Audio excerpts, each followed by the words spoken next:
Nah, kalau adik-adik perhatikan di soal ini, pada gambar partikel 1 bermuatan positif Q dan partikel 2 bermuatan positif 4Q ditahan pada jarak L sama dengan 9 cm pada sumbu X.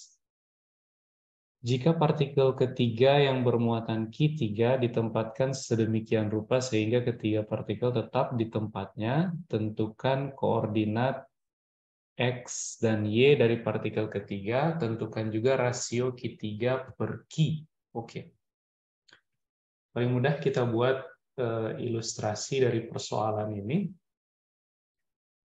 Misal kita gambar sebuah sumbu.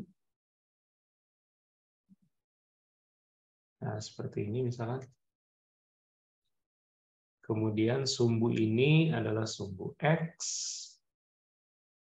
Kemudian partikel 1 kita letakkan di sini misal. Nah, ini partikel 1, muatannya adalah plus Q. Ini Q1 sama dengan positif Q. Kemudian ada satu muatan lagi.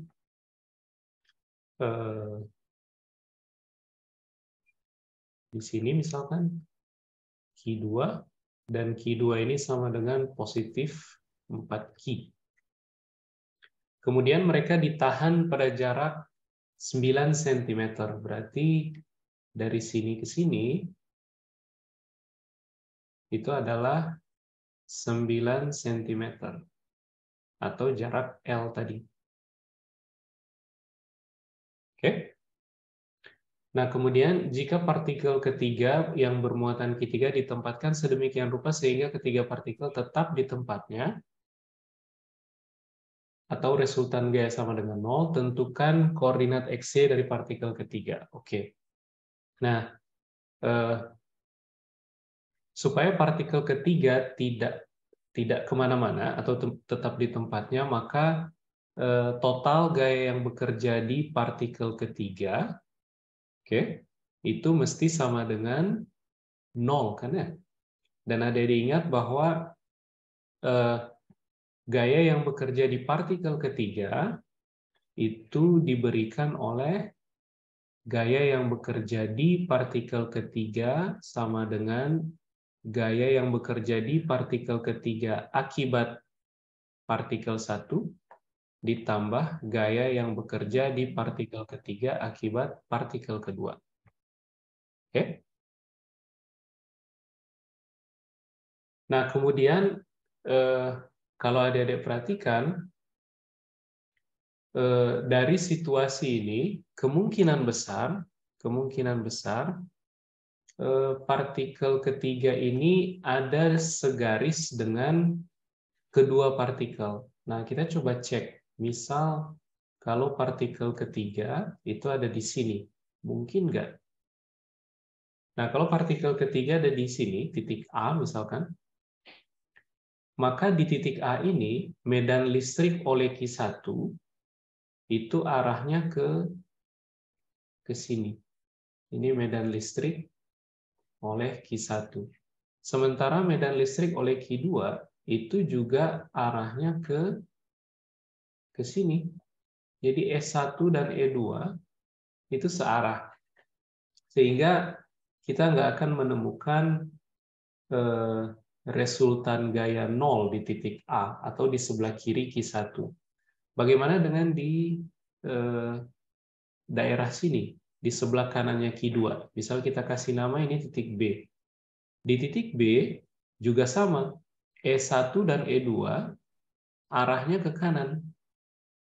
E1 maupun E2 itu arahnya juga ke kanan.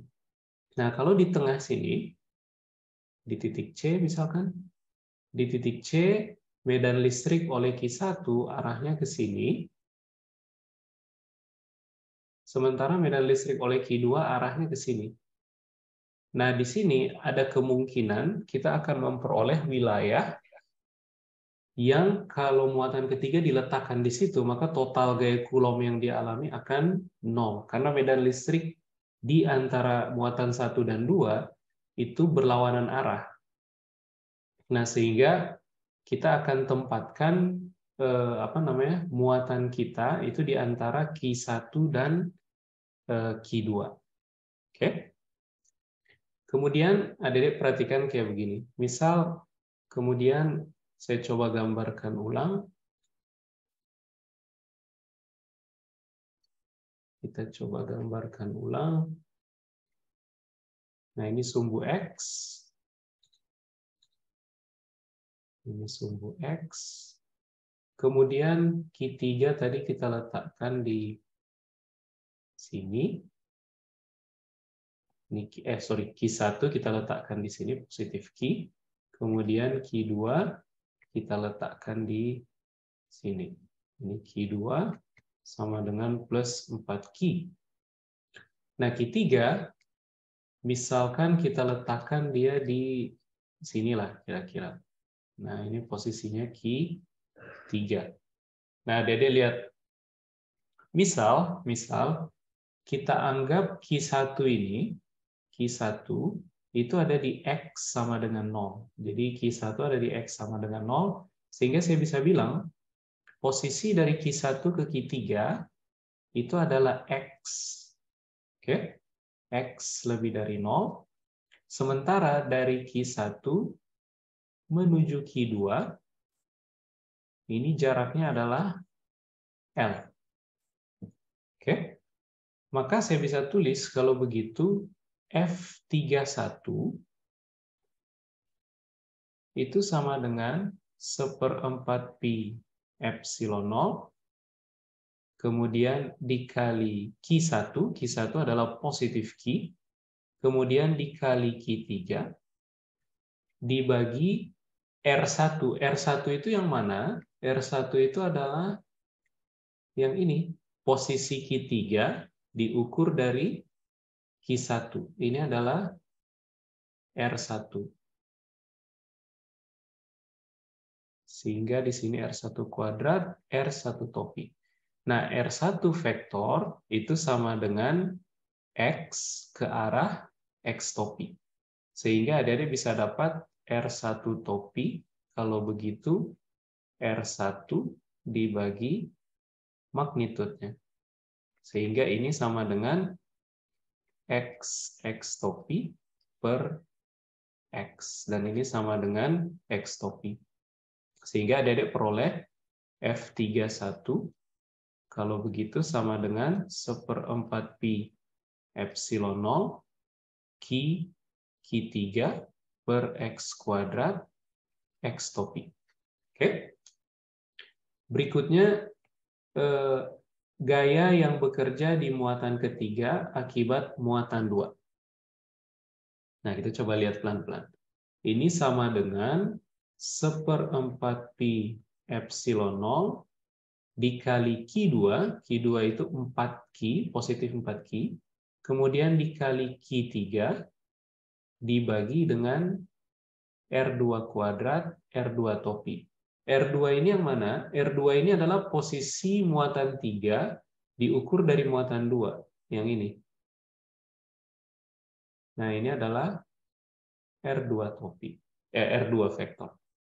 Nah, jadi lihat R2 vektor itu sama dengan magnitudenya. Magnitudenya adalah L dikurangi X, ya kan?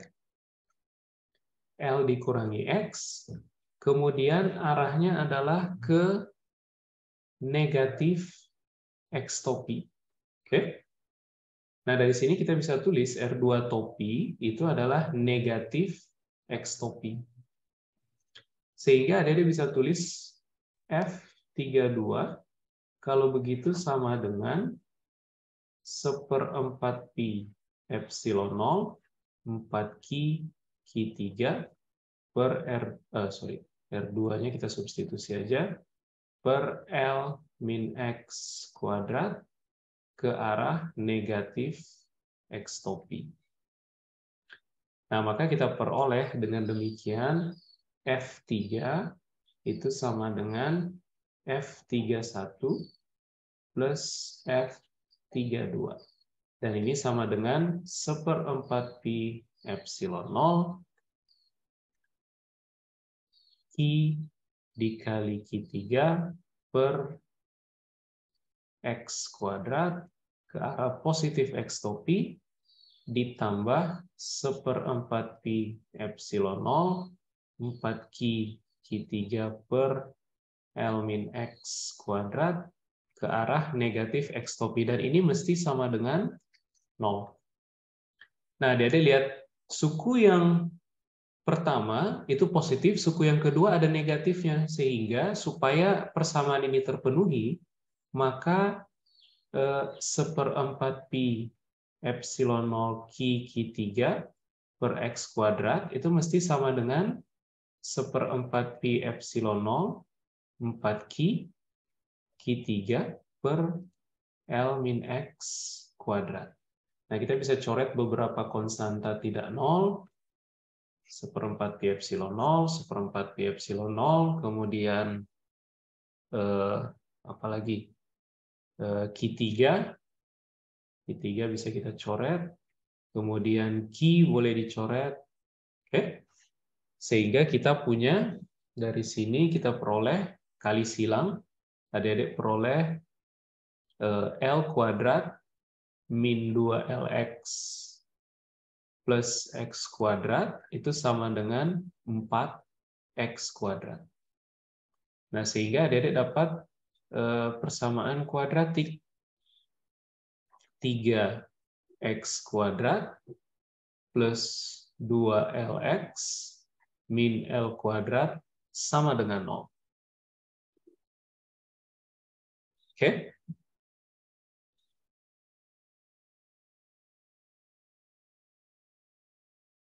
Nah, dari sini kemudian kita tinggal melakukan penyelesaian dari persamaan kuadratik ini. Adik-adik tinggal tentukan menggunakan rumus ABC.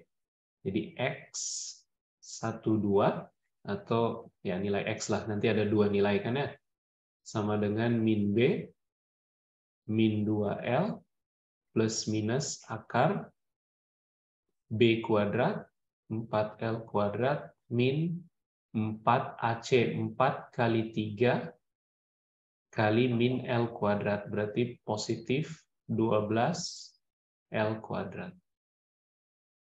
Dibagi dengan 2A, 2 kali 3, yaitu 6. Nah, sehingga kita punya ini sama dengan min 2L plus minus 4L dibagi 6. Sehingga adik-adik peroleh ini sama dengan kita bisa bikin, atau saya tulis ini aja langsung. Ada 2 nilai, X yang pertama itu adalah min 2L plus 4L, kemudian dibagi 6. Ini sama dengan 2L per 6 atau L per 3. Kemudian X yang satu lagi, itu adalah min 2L min 4L dibagi 6. Ini sama dengan min 6L per 6 sama dengan min L. Nah, tapi kita udah tahu dari kasus kita bahwa X mesti lebih dari 0 kan ya? Karena kita ambil acuan X sama dengan 0 di Q1, sementara Q3 harus ada di antara Q1 dan Q2. Jadi X yang memenuhi kasus ini itu adalah X positif. Sehingga yang ini, solusi yang kedua ini tidak memenuhi persoalan yang sedang kita selesaikan. Jadi yang kita ambil itu adalah solusi yang ini. Oke? Ambil solusi ini. Karena memenuhi fisika yang sedang kita kaji, yang kita tinjau. Nah, sehingga kita peroleh kalau begitu muatan ketiga, dengan kata lain posisi muatan ketiga, kalau kita tulis posisi muatan Q3 itu adalah di X sama dengan L per 3 dan di Y sama dengan 0. Karena dia mesti di antara kedua muatan sehingga mereka bertiga harus segaris.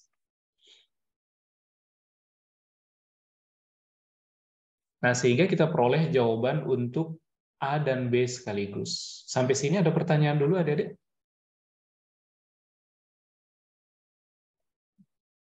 Sampai sini ada pertanyaan dulu? Belum? Kalau belum, kita coba jawab pertanyaan terakhir. Rasio Q3 terhadap Q. Oke, kita buka page baru. Ini kita duplikat. Kemudian kita delete yang udah nggak dibutuhkan lagi. Misal ini. Kemudian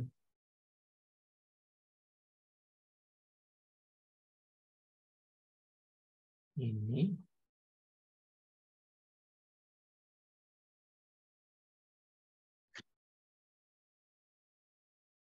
Ini kita geser ke atas.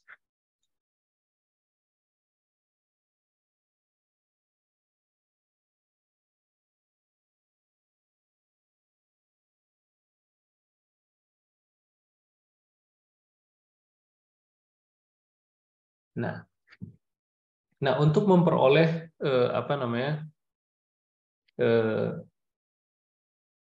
rasio antara Q3 dengan Q, kita bisa manfaatkan gaya Coulomb antara misalkan Q1 dengan Q3 misal. Nah, kalau adik-adik coba cek gaya Coulomb, misal kita coba hitung gaya Coulomb di muatan pertama. Gaya Coulomb di Q1 adalah F yang bekerja di muatan 1 itu sama dengan di muatan 1 yang bekerja adalah gaya Coulomb akibat muatan 3 dan muatan 2. Sehingga kita bisa tulis F1 akibat muatan 3 ditambah F di muatan 1 akibat muatan 2. Dan ini sama dengan 1/4 pi epsilon 0 kemudian dikali Q3 dikali Q dibagi posisi muatan 1 diukur dari muatan 3. Nah, posisi muatan 1 diukur dari muatan 3 itu adalah yang ini, adik-adik. Yang ini.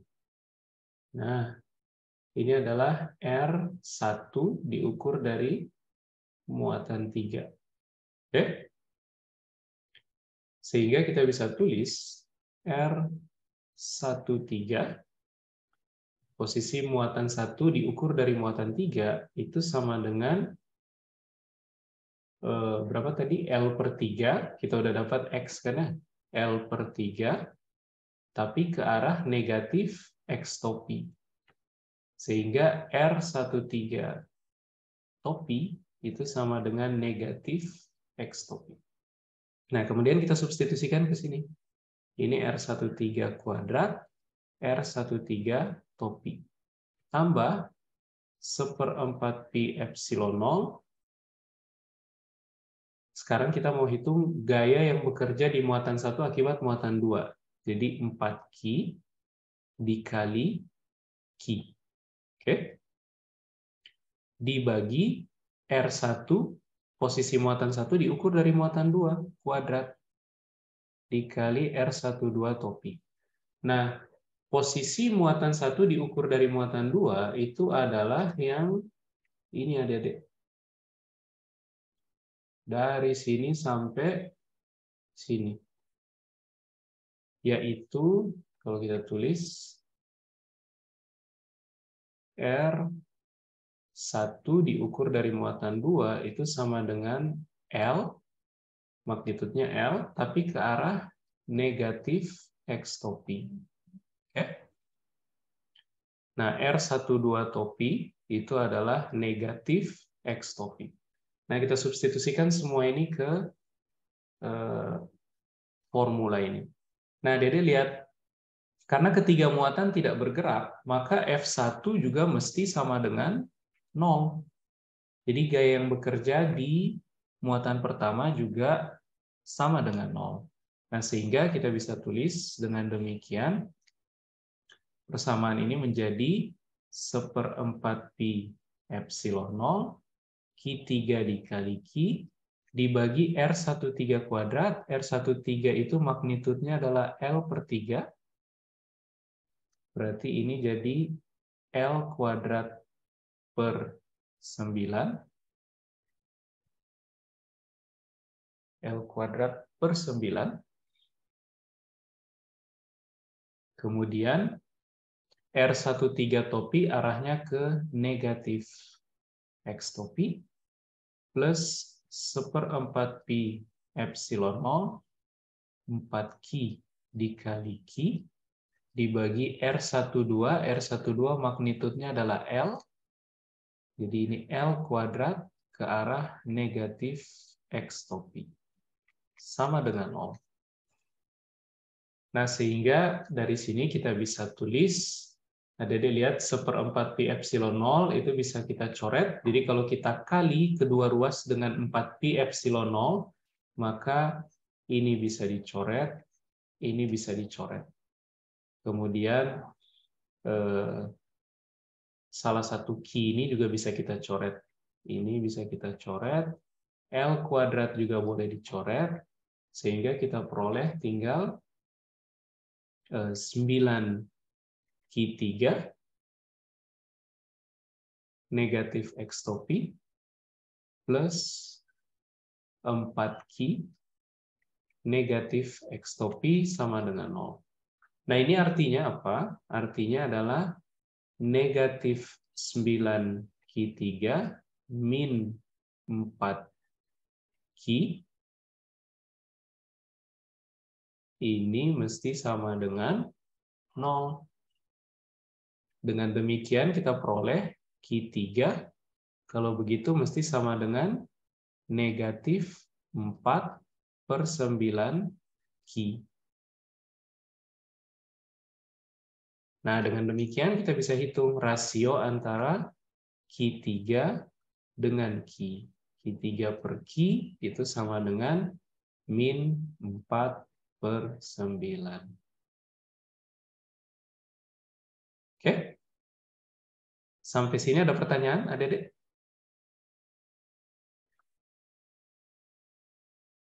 Sampai sini ada pertanyaan?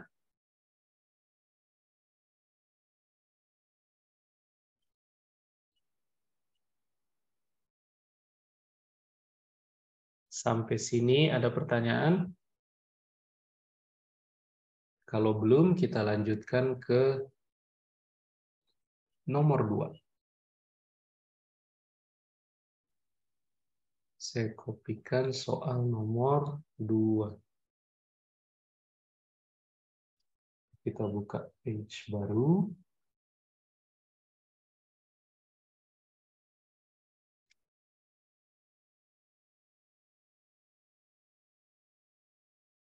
Nah,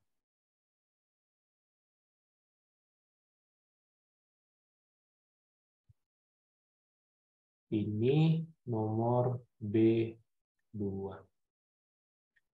Besar gaya elektrostatis antara dua ion identik yang terpisah sejauh 5 kali 10 pangkat min 10 adalah 5 kali 10 pangkat min 10 meter adalah 3,7 kali 10 pangkat min 9 Newton. A. Berapa muatan masing-masing ion? Kemudian berapa banyak elektron yang hilang dari setiap ion sehingga memberikan ketidakseimbangan muatan. Oke. Nah, jadi lihat, ini ada dua ion identik.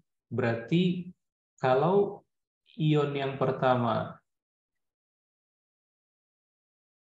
bermuatan Ki, maka ion yang kedua juga mesti bermuatan Ki. Kemudian mereka terpisah sejauh 5 kali 10 pangkat min 10 meter. Atau kita sebut L lah. 5 kali 10 pangkat min 10 meter. Kemudian besar gaya elektrostatik antara dua ion ini adalah 3,7 kali 10 pangkat min 9 Newton. Jadi besar gaya elektrostatik atau gaya Coulomb yang bekerja di salah satu muatan akibat muatan yang lain itu adalah 3,7 kali 10 pangkat min 9. Sehingga Dede bisa tulis, kalau begitu besar gaya Coulomb tadi, F Coulomb, itu sama dengan 1/4 pi epsilon 0, Q dikali Q dibagi L kuadrat. Oke? Nah, sehingga adik-adik bisa tulis dengan demikian, dari sini Q kuadrat berarti akan sama dengan FC besar gaya Coulomb dikali L kuadrat dikali 4pi epsilon 0. Sehingga adik-adik peroleh kalau begitu Q itu adalah akar FC L kuadrat 4pi epsilon 0. Oke? Nah, dari sini kita dapat muatan untuk masing-masing ion. Jadi ini adalah muatan masing-masing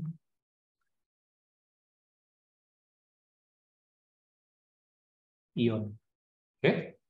Nah, berikutnya berapa banyak elektron yang hilang dari setiap ion sehingga memberi ketidakseimbangan muatan. Nah, Dede lihat ion ini memiliki muatan Q, berarti dia kehilangan elektron sebesar negatif Q. Sehingga berapa jumlah elektron yang hilang, N elektron, itu adalah negatif Q dibagi dengan satu muatan elementer elektron. Nah, muatan elementer elektron itu adalah negatif 1,6 kali 10 pangkat min 19 Coulomb. Oke? Nah, dari sini adik-adik bisa dapat, kalau begitu, jumlah elektron yang kurang di tiap ion adalah Ne ini. Jumlah elektron yang hilang. Oke? Karena kedua ion bermuatan Q, itu berarti mereka kekurangan elektron sebesar negatif Q. Nah, untuk tahu ada berapa banyak elektron yang hilang, kita tinggal bagi negatif Q dibagi dengan muatan untuk satu elektron, yaitu negatif 1,6 kali 10 pangkat min 19. Maka kita dapat jumlah elektron yang hilang dari masing-masing ion. Bisa dipahami sampai situ, adik-adik? Bisa, Pak. Ya. Nah, ini untuk nomor apa namanya? Nomor 2. Kemudian kita coba lihat nomor 3. Saya kopikan soal nomor 3.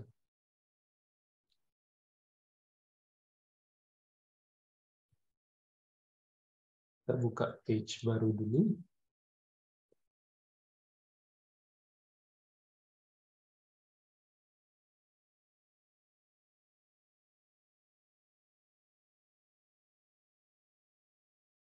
Nah, ini soal B3. Nah, B3 ini ada gambar, adik-adik. Pertama, adik-adik diberi konfigurasi 3 muatan, kira-kira kayak begini. Ini sumbu Y, ini sumbu X. Kemudian ada 3 muatan diletakkan seperti ini, 1 di sini, 2 di sini, kemudian 3 di sini. Oke? Kemudian adik-adik diberikan grafik. Diberikan grafik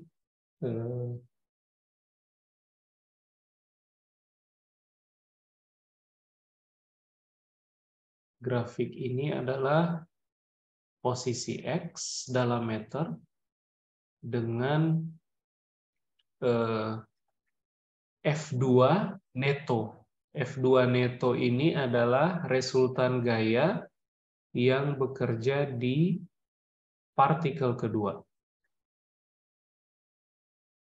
Oke?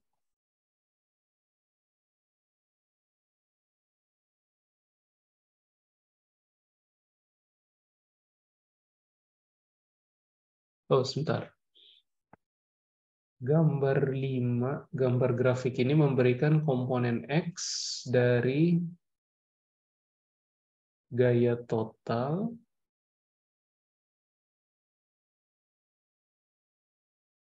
coba kita baca.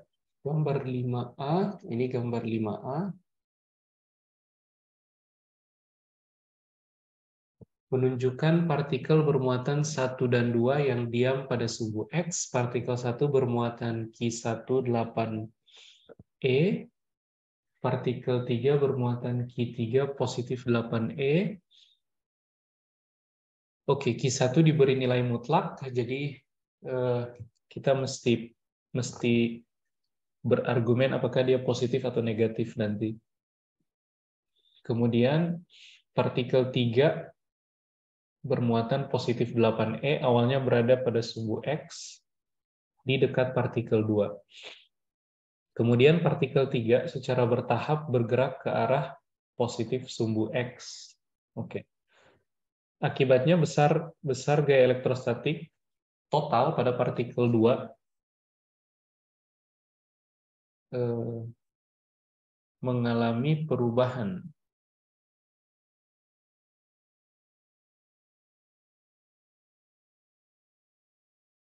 Oke. Jadi gara-gara partikel ketiga kita pindah-pindahkan ke arah sumbu X atau dia bergerak ke arah X positif, maka besarnya gaya elektrostatik pada partikel 2 itu jadi berubah juga. Gambar 5B memberikan komponen X dari total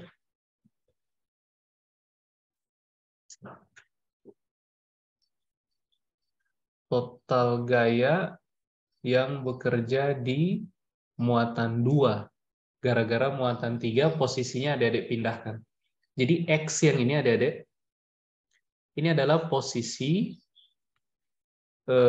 muatan 3. Ini adalah posisi muatan 3. Oke. Kemudian sumbu Y-nya itu adalah resultan gaya yang bekerja di muatan 2. Dan ini skalanya dikali dengan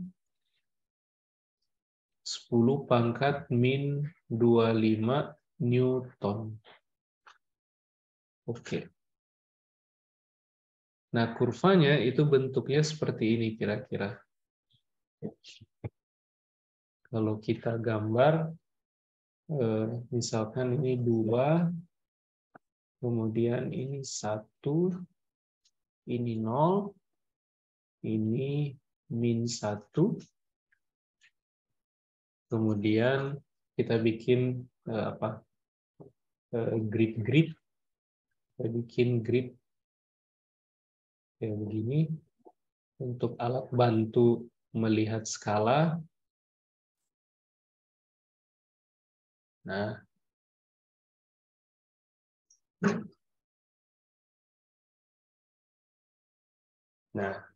kemudian kita gambarkan grafiknya kira-kira seperti ini. Sorry. Grafiknya kira-kira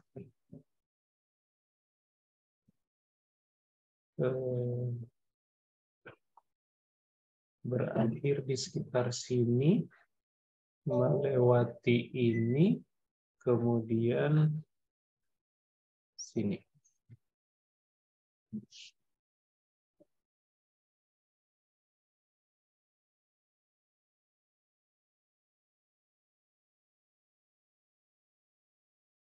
Kira-kira beginilah.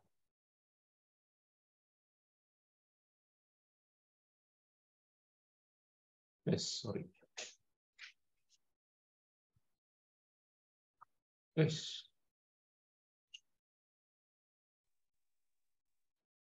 Ya.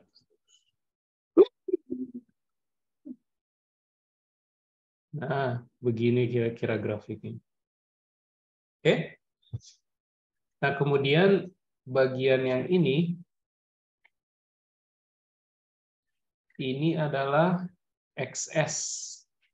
Dengan XS diketahui sama dengan XS itu 0,8 meter. Oke. Kemudian plot tersebut memiliki asimptot F2 net. Oke. F2 ini memiliki asimptot. Jadi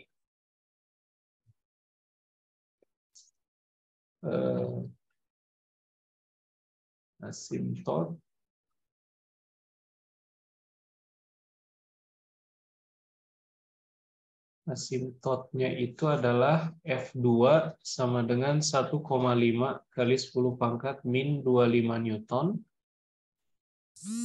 untuk X menuju tak hingga.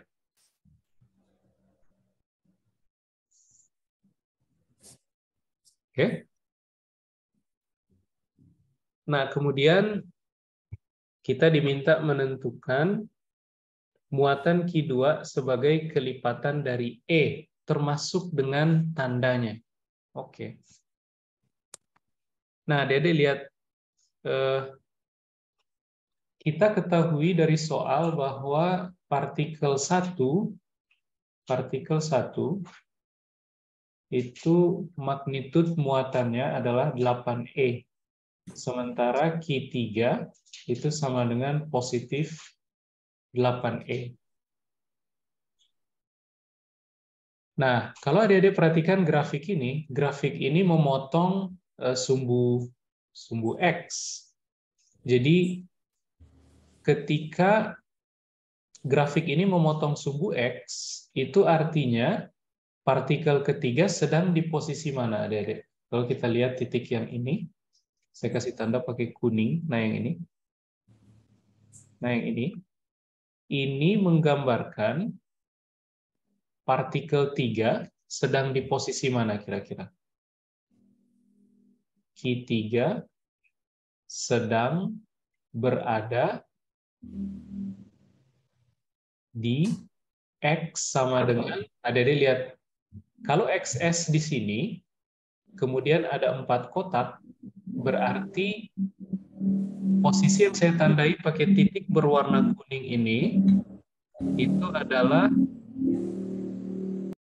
posisi ketika muatan 3 sedang berada di setengah XS. Oke? Atau di 0,4 meter. Bisa dipahami sampai situ, adik-adik? Nah, adik-adik lihat, waktu Q3 berada di posisi setengah XS, Q3 berada di posisi setengah XS, gaya total yang bekerja di muatan 2 itu sama dengan 0. Ya kan? Nah, karena Q3 muatannya positif 8E, maka di tempatnya muatan 2 itu akan ada medan listrik yang arahnya ke sini. Ini adalah medan listrik di tempatnya muatan kedua akibat muatan ketiga. Karena muatan ketiga positif. Oke? Nah, dari sini adik-adik bisa bayangkan kalau Q3 berada di X sama dengan setengah XS, misalkan jarak dari sini ke sini itu adalah setengah XS, sehingga total gaya yang bekerja di muatan 2 adalah 0, berarti medan listrik di titik 2 akibat muatan 1 itu arahnya mesti ke ke sini kan ya, berlawanan arah.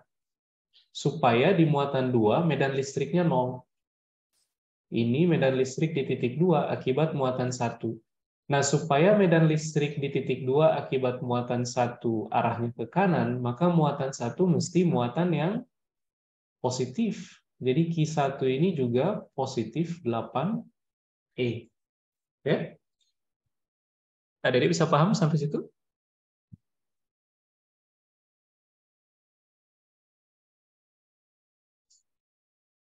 Bisa dipahami sampai sini adik-adik? Paham, Pak. Paham ya? Nah, berikutnya adik-adik lihat. Dengan demikian, karena muatan Q1 dan Q3 sama, berarti jarak dari sini ke sini, dari 1 ke 2, oke, itu juga mesti setengah XS. Oke? Jadi, ketika total gaya yang bekerja di muatan 2 sama dengan 0, itu berarti Q1 dan Q3 muatannya sama, sehingga jarak dari Q1 ke Q2 dengan jarak dari Q3 ke Q2 itu mesti sama, sama-sama setengah XS. Oke? Nah, sehingga kita bisa hitung berapa berapa F yang bekerja di muatan 2 misalkan oleh muatan 1. Oke? Karena kita udah tahu muatan 1 dan muatan 3 dan jarak mereka masing-masing ke muatan 2 bila total gaya yang bekerja di muatan 2 adalah 0, maka saya bisa hitung misalkan gaya Coulomb yang bekerja di Q2 akibat Q1. Adik-adik bisa pilih mau Q1 atau Q3 boleh. Toh yang kita mau cari adalah muatan Q2. Oke. Nah, Q2 itu muncul di formula gaya Coulomb waktu adik-adik menghitung gaya Coulomb antara Q1 dengan Q2 atau antara Q3 dengan Q2. Nah, adik-adik bisa pilih salah satu, mau hitung gaya Coulomb yang bekerja di Q2 akibat Q1 atau akibat Q3. Sama-sama di formulanya akan mengandung Q2. Dan memang yang mau kita cari adalah Q2. Oke? Nah, maka adik-adik hitung gaya yang bekerja di muatan 2 akibat muatan 1 itu sama dengan 1/4 pi epsilon 0. Oke? Kemudian dikali Q1, Q2 dibagi jarak antara keduanya. Nah, jarak antara keduanya itu adalah XS per 2. Jangan lupa kasih kuadrat. Oke? Nah, Q1 itu sama dengan 8E. 4pi epsilon 0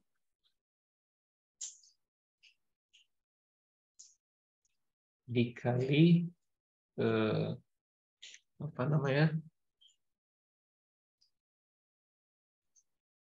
8E dikali Q2 kemudian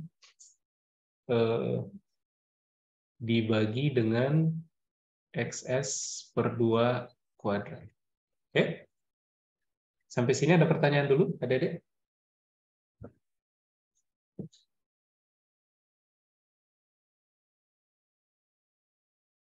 Sampai sini ada pertanyaan dulu.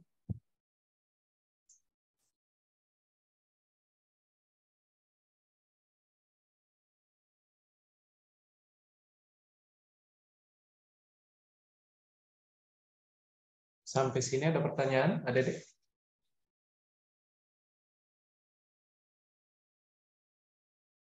Belum Belum ada? ada.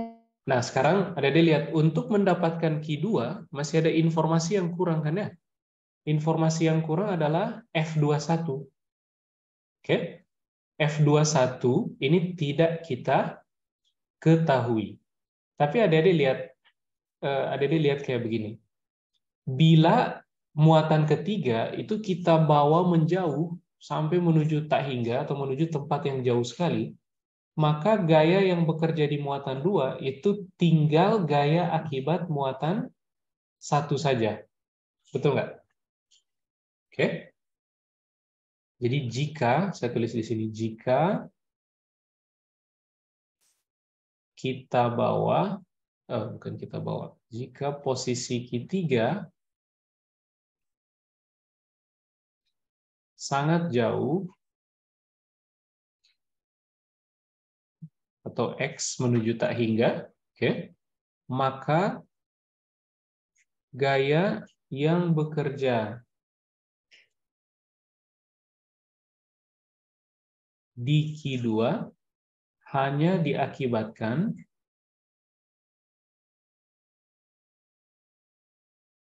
oleh Q1 saja. Oke?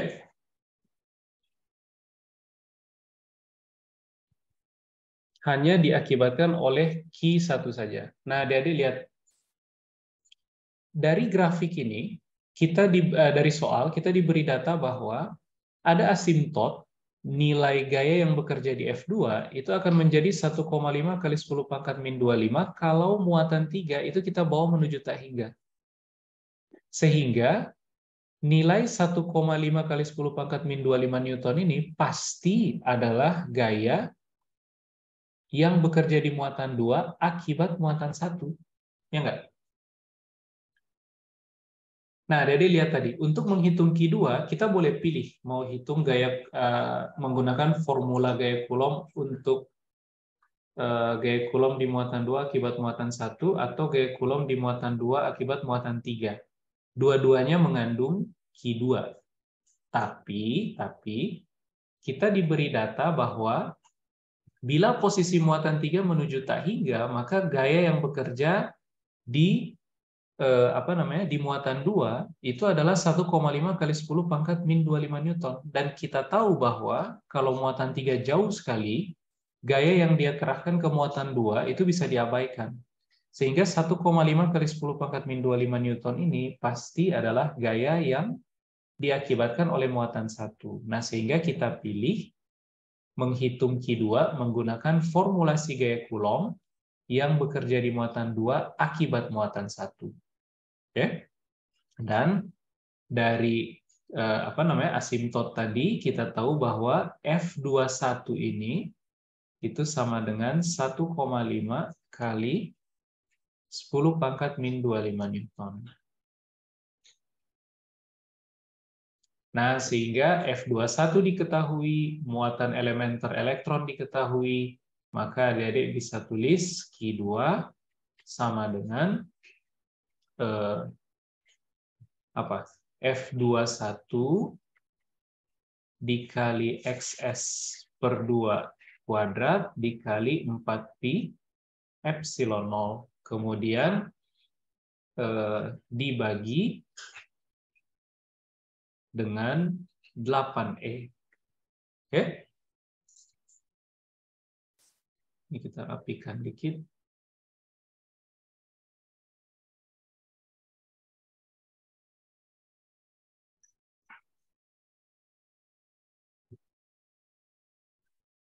Nah, maka kita dapatkan Q2. Oke? Nah, kemudian adik-adik lihat apa tanda Q2, positif atau negatif? Adik-adik lihat kalau Q3 menjauh sampai menuju tak hingga, oke?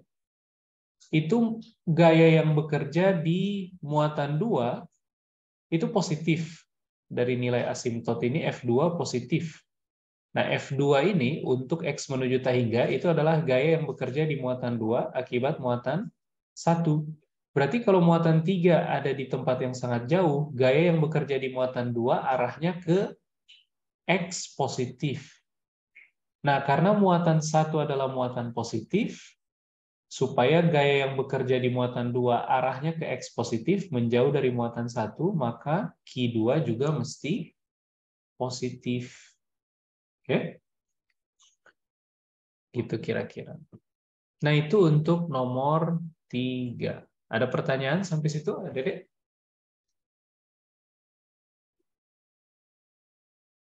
Ada pertanyaan sampai sini? Kalau belum, kita pindah ke nomor 4.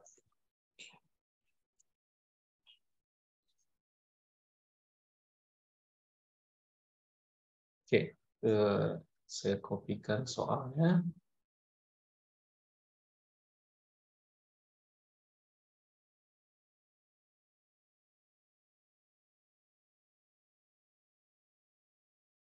Nah, ini adalah B4. Gambar 6A menunjukkan dua partikel bermuatan yang dipasang pada sumbu X dengan jarak L. Oke, kita coba gambar. Jadi ini ada sumbu Y, kemudian ini sumbu X. Sumbu X-nya kita perpanjang dikit. Kemudian ada muatan Q1, ada taruh di sini. Ini Q1. Kemudian Q1 ini positif. Kita kasih tanda plus. Kemudian ada muatan satu lagi, kita beri warna berbeda di sini, di X sama dengan 0 dan Y sama dengan 0. Ini negatif Q2. Jadi Q2-nya muatan negatif, kemudian keduanya terpisah sejauh L. Oke? Ini adalah gambar 6. Rasio Q1 Q2 besaran muatannya adalah 4. Oke. Jadi Q1 bagi Q2 adalah 4. Jadi magnitud muatan Q1 itu 4 kali magnitud muatan kedua. Kemudian gambar 6B menggambarkan komponen X dari medan listrik total sepanjang sumbu X tepat di sebelah kanan partikel 2. Oke, kita coba gambar.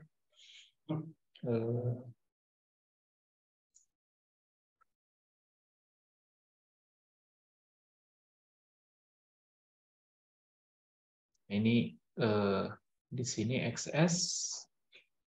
Oke, ini adalah sumbu X. Kemudian ini kita bagi menjadi 3 region. Nah, ini 2, ini min 2, ini min 4. Nah, sumbu vertikal ini adalah E neto ke arah X, tapi skalanya dikali 10 pangkat min 8 Newton per Coulomb. Oke? Nah, kemudian kita bikin lagi garis-garis bantu untuk bisa membayangkan skalanya dengan mudah.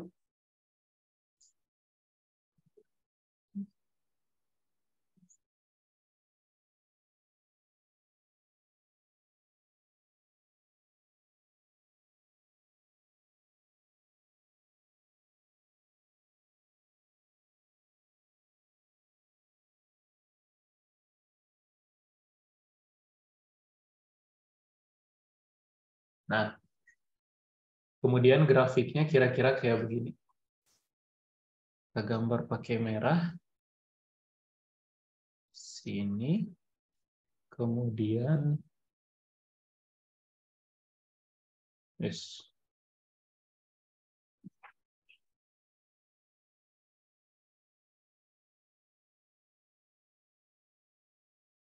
Oh, skip.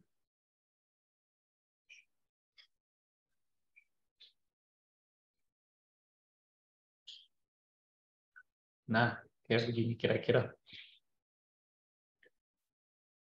Kemudian XS ini diketahui nilainya adalah XS sama dengan 30 cm. Oke? Nah, kemudian adik-adik ditanya, pada nilai X berapa E net ke arah X maksimum. Oke. Kemudian yang B, jika partikel 2 bermuatan negatif 3E, berapa nilai E net maksimum? Oke.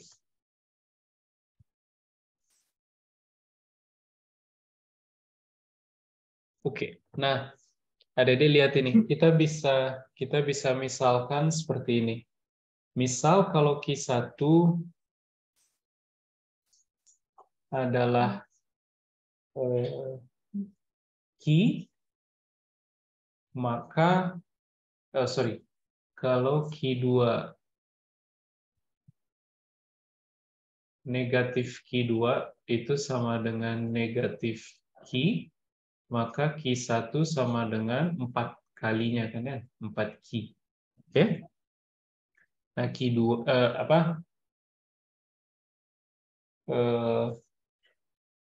muatan kedua ini negatif, muatan ke satu positif. Oke? Sehingga medan listrik total di sebelah kanan Q2, karena grafik ini menggambarkan medan listrik di sebelah kanannya Q2, di daerah sini, X positif. Oke? Nah, medan listrik di daerah situ bisa kita tuliskan formulanya sebagai E itu sama dengan 1/4 pi epsilon 0. Pertama ada kontribusi dari muatan 1, dan kontribusi dari muatan 1 itu arahnya adalah ke kanan. Ya kan? Ini S1. Kemudian kontribusi dari muatan negatif Q2 itu adalah ke sini. Ini adalah E2. Sehingga kalau kita tulis kontribusi dari medan listrik oleh muatan 1 dulu, ini kita peroleh 4Q, ya kan? 4Q dibagi, adik-adik lihat, kalau dari sini ke sini adalah X, maka posisi titik di sebelah kanan Q2 itu adalah L plus X. Jadi ini L plus X kuadrat, arahnya ke positif X, ditambah medan listrik oleh muatan yang negatif. 1/4 pi epsilon 0 negatif Q, okay, dibagi X kuadrat, okay, dikali vektor posisi dari muatan 2 ke titik yang ditinjau. Nah, vektor posisi dari muatan 2 ke muatan yang ditinjau itu adalah vektor posisi yang memiliki arah ke arah positif X. Oke? Kalau ada dilihat dari, kita gambar pakai hijau, posisi titik yang ditinjau diukur dari muatan 2 itu adalah yang ini kan ya? Ini adalah R2. Nah, R2 ini adalah X ke arah X topi. Oke? Sehingga R2 topi itu adalah X topi. Nah, sehingga kita bisa tulis dengan demikian 1/4 pi epsilon 0 bisa kita keluarkan, kemudian Q juga bisa dikeluarkan, maka yang tersisa tinggal 4 per L plus X kuadrat min 1/X kuadrat X topi. Nah, ini adalah total medan listrik di titik-titik yang ada di sebelah kanan muatan negatif Q2. Oke? Nah, dari grafik, kita bisa lihat di mana muatan total ini bernilai 0, kan ya? Yaitu di titik yang ini, saya tandai pakai kuning yang ini. Oke? Nah, ini adalah titik ketika net X sama dengan 0. Dan ini tercapai di XS sama dengan, adik-adik lihat, kalau XS sama dengan 30, berarti titik yang kuning ini adalah 20 cm. Oke? Adik-adik bisa paham sampai situ? Atau apa namanya? Oh, bukan XS, sorry. Titik yang resultan gayanya bernilai 0 ini adalah di X sama dengan 20 cm. Dan itu bukan kira-kira, sama dengan 2/3 dari XS. Oke? 2/3 dari XS. Nah, sehingga kita bisa tulis kayak begini, adik-adik. Kalau begitu, E ini akan sama dengan 0 di X sama dengan 2/3 XS. Berarti kita bisa tulis 1/4 pi epsilon 0 Q dalam kurung 4 per L ditambah X tadi berapa? 2/3 XS. 2/3 XS kuadrat min 1/2/3 XS kuadrat sama dengan 0. Karena di X sama dengan 2/3 XS, total medan listrik ini akan sama dengan 0. Nah, beberapa konstanta bisa kita coret aja dari persamaan ini. Konstanta-konstanta tidak 0 ini bisa kita coret. Kemudian kita peroleh dengan demikian 4 per L tambah 2/3 XS kuadrat sama dengan 1/2/3 XS kuadrat. Nah, dari sini adik-adik dapat persamaan 4 dikali 2/3 XS kuadrat itu sama dengan L kuadrat tambah 4/3 L XS. Itu saya tulis kayak begini, 4/3 XS L. Kemudian ditambah 4/9 XS kuadrat.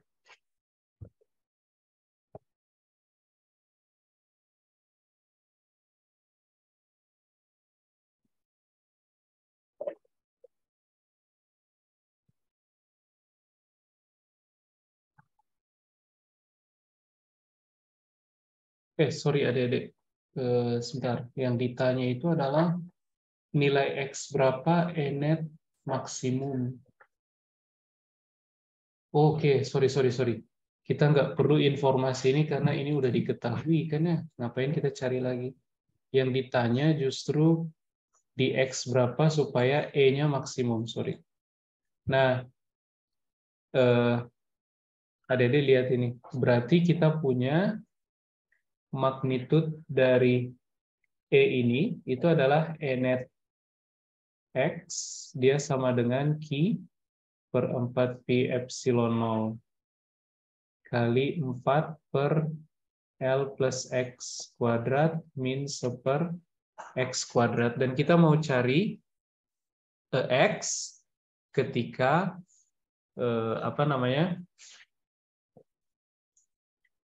ketika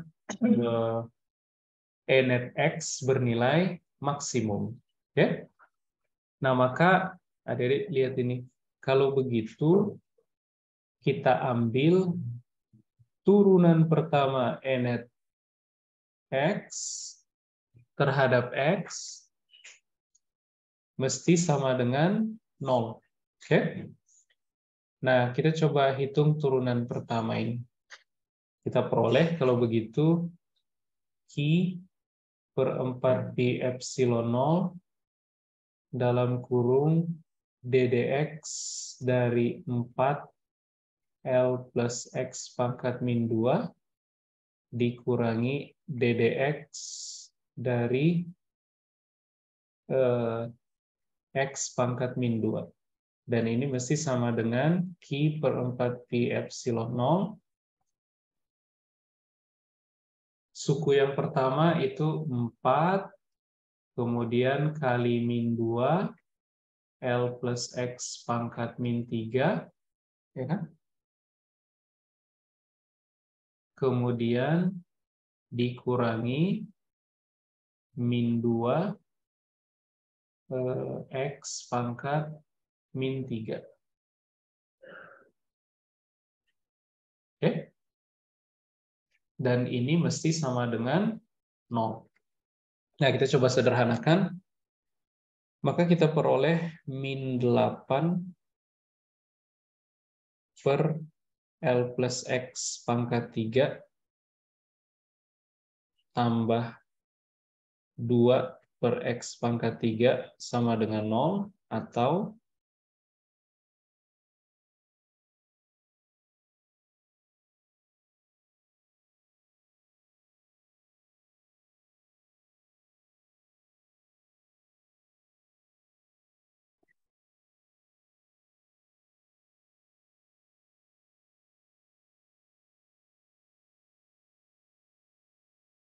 empat pangkat sepertiga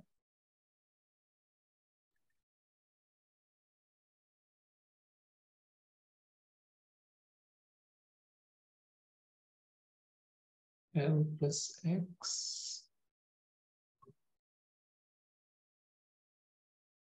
Oh, atau saya tulis kayak gini adik-adik. Sebentar. Yang ini biar lebih mudah ngitungnya. Ini nggak usah saya coret dulu. Ini tetap 2. Ini 8 kan ya? Maka kita peroleh 2 L plus X pangkat 3 sama dengan 8X pangkat 3. Kemudian kalau kita pangkat sepertiga kedua ruas, sini pangkat sepertiga, ini juga pangkat sepertiga, maka kita peroleh 2 pangkat sepertiga L plus X sama dengan 2X. Ya kan? 8 itu 2 kali 2 kali 2, 2 pangkat 3. Berarti kalau kita pangkatkan lagi dengan sepertiga, ya balik lagi jadi 2. Sehingga kita peroleh 2 pangkat sepertiga L plus 2 pangkat sepertiga X sama dengan 2X. Maka kita peroleh 2 pangkat sepertiga L sama dengan 2 min 2 pangkat sepertiga X. Sehingga adik peroleh X sama dengan 2 pangkat sepertiga per 2 min 2 pangkat sepertiga kali L. Nah, kita dapatkan posisi X supaya E net ini bernilai maksimum. Jadi di posisi ini, E net X maksimum. Nah, oke. Kemudian berikutnya, jika partikel 2 bermuatan negatif Q2 sama dengan min 3E, berapa nilai E net maksimumnya? Oke.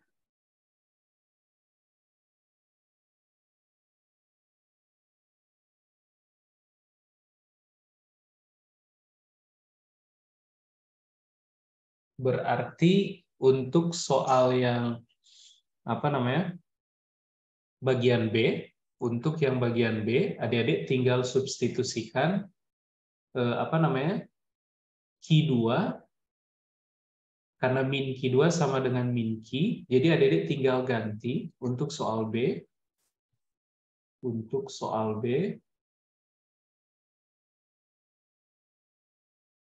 ganti Q dengan 3E. Oke? Adik-adik ganti Q dengan 3E, kemudian substitusikan kembali ke apa namanya, persamaan yang ini. Ini persamaan umum kita. Jadi ganti Q dengan 3E, kemudian karena yang diminta adalah E-net maksimum, jadi selain Q diganti dengan 3E, adik-adik ganti X dengan ini, 2 pangkat sepertiga per 2 min 2 pangkat sepertiga kali L. Oke? Sehingga adik-adik peroleh E-net X jika Q diganti dengan 3E. Gitu kira-kira. Jadi yang B ini sama, minta setelah kita dapat X, kita sekarang mau cari E maksimumnya berapa, tapi bila negatif Q2 sama dengan min 3E. Nah, tadi kan kita umpamakan min Q2 itu sama dengan min Q. Berarti untuk soal yang B, tinggal ganti Q di formula ini menjadi 3E. Dengan E adalah 1,6 dengan E diberikan oleh 1,6 kali 10 pangkat min 19 Coulomb. Dia adalah magnitud dari muatan elementer. Oke? Nah, itu untuk nomor 4. Ada pertanyaan sampai sini, Adik-adik? Oh, sebentar, ini ada pertanyaan di chat box. Izin bertanya, Pak, peletakan muatan itu tidak harus sesuai koordinat ya, Pak? Sesuai positif negatif koordinatnya gitu, Pak. Ini yang nomor berapa ya? Pertanyaan ini untuk yang nomor berapa? Karena dari tadi kita berurusan dengan konfigurasi muatan. Kalau yang nomor 4, nomor 3 itu kan memang diberikan oleh soal. Oke, nomor 4. Nomor 4.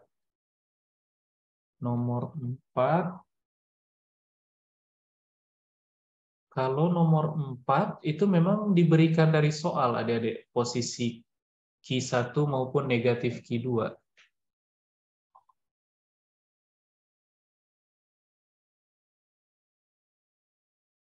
Kalau adik-adik lihat dari soal, memang dia berikan kalau Q1 itu ada di X negatif, kemudian negatif Q2 ada di X sama dengan 0.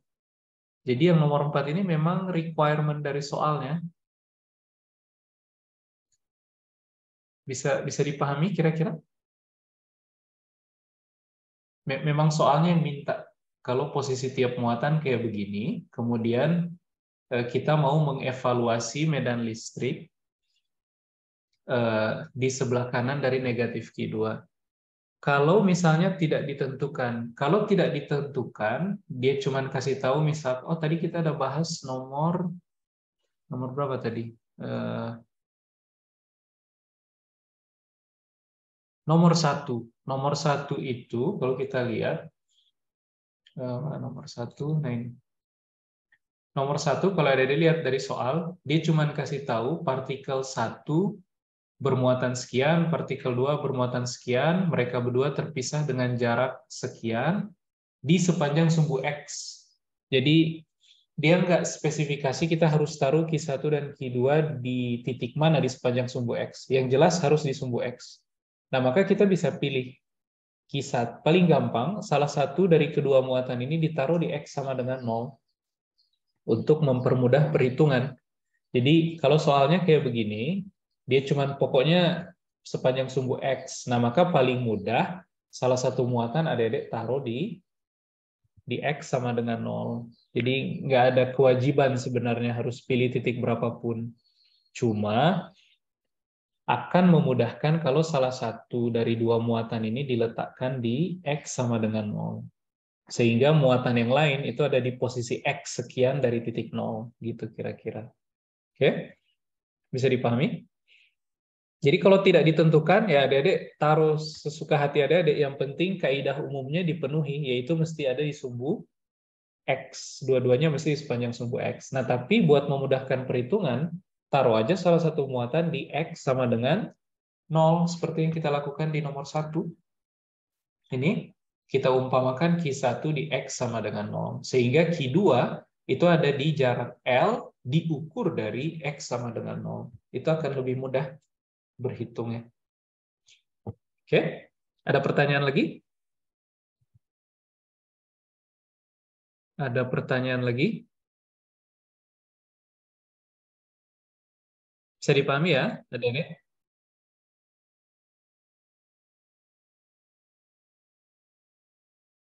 Bisa dipahami kah? Bisa, Pak. Oke. Nah, oke, udah 8:27. Kalau nggak ada pertanyaan lagi, kita cukupkan sampai sini. Nanti sisa nomornya saya bikinkan video, terus nanti saya upload supaya adik-adik bisa nonton. Tapi kalau kita lihat nomor 5, ini kita udah pernah bahas di kelas kan ya? Kita udah pernah turunkan, tapi nanti eh, kita lihat lagi. Nanti saya bikinkan video supaya adik-adik bisa bisa bisa pelajari ulang-ulang. Kemudian nomor 6 ini juga saya kasih di catatan kuliah. Mudah-mudahan adik-adik udah coba, tapi nanti saya bikin juga pembahasannya. Nomor 7 oke. Ini apa namanya? Medan listrik oleh pelat, tapi ada bolong. Medan listrik oleh pelat, tapi ada bolong di tengah. Adik-adik bisa pandang dia sebagai medan listrik oleh pelat penuh, dikurangi medan listrik oleh piringan yang jari-jarinya sama dengan si bolongan ini. Nanti saya buat pembahasannya supaya adik-adik bisa nonton ulang-ulang dan bisa pelajari berulang kali. Terus nomor 8, oke, nomor 8 magnitude electric field. Ini adik-adik bisa pakai hukum Gauss. Kita udah berkali-kali coba. Kemudian nomor 9 itu juga adik-adik pakai hukum Gauss, tapi untuk silinder.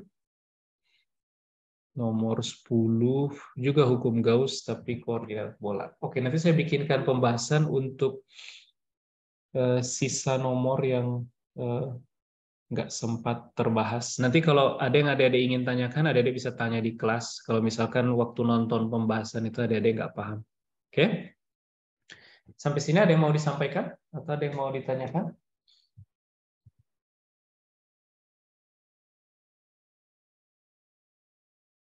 Sampai sini ada pertanyaan atau ada yang mau disampaikan?